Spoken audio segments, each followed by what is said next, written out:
Have you ever wondered how much of a difference having a foam windscreen versus a dead cat windscreen actually makes, and how much it actually blocks the wind when you're recording outside?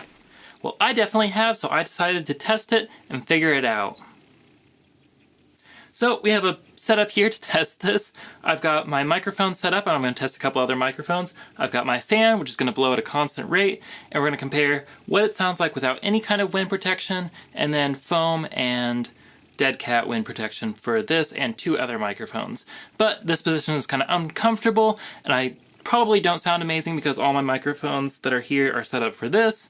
So I'm going to switch over and do some voiceover and explain what I'm doing and do the test and show you how much of a difference it'll actually make and whether it's worth ponying up sometimes $40 or $50 for a dead cat, or if you can get away with a foam windscreen or maybe even nothing at all. So the first microphone I'm testing out is the Rode NTG1. It's a pretty standard shotgun microphone for low-budget sound designers and filmmakers. We're 2 feet away from this box fan with it set to medium. First, we're testing without any wind protection, then with the foam windscreen that comes in the box, and lastly with a dead cat you can get for about $40 more and fits over the foam windscreen. Without any wind protection, the buffeting of the air hitting the diaphragm is pretty noisy. With the foam windscreen, things get a lot better, with a little over 15 dB of wind reduction. You can still hear a little bit of wind, but it's mostly just fan noise. Once we add the dead cat, the wind sound is completely gone and we just get the noise of the fan. One neat thing you can hear is how much high frequency content we're losing with the additional wind protection. Each layer is costing us about 3 to 6 dB in the 8 to 12 kHz presence range, which can take a lot away from whatever you're recording, so clearly more wind protection isn't always better and you should opt for the least amount necessary. Alright, next up is the Aperture A-Lav, a cheap but now discontinued omnidirectional lavalier mic. It really doesn't sound amazing, but it should still give us a decent idea how lav mics handle wind protection.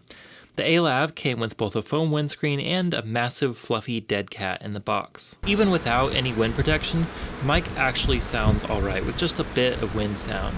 This is thanks to the omnidirectional design, which doesn't trap air pressure next to the diaphragm, reducing the low frequency buffeting sounds. With the foam windscreen, things sound a lot better. The foam doesn't completely cover the mic, so occasionally a buffet of air gets in behind the windscreen, but other than that, it completely cuts out the wind. Unsurprisingly, the dead cat completely cuts out the wind sound, but once again we get a significant and noticeable loss of higher frequencies with the additional wind protection.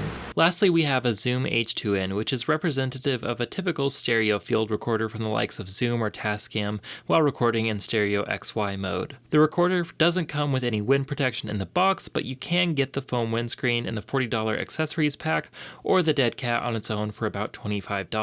Like the shotgun mic, we have directional capsules, which means the buffeting without any wind protection is quite bad.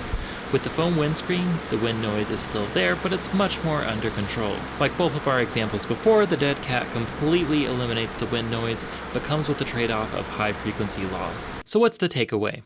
Well, it's pretty consistent across the board. Lacking any wind protection sounds awful and will likely leave you with unusable audio.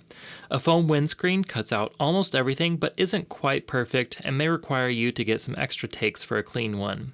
A dead cat completely cuts wind sound in all but the most extreme scenarios, but comes with a significant loss in high frequencies and therefore in audio fidelity. For that reason, it definitely seems like a good idea to have all 3 options in your bag if you do a lot of recording outdoors.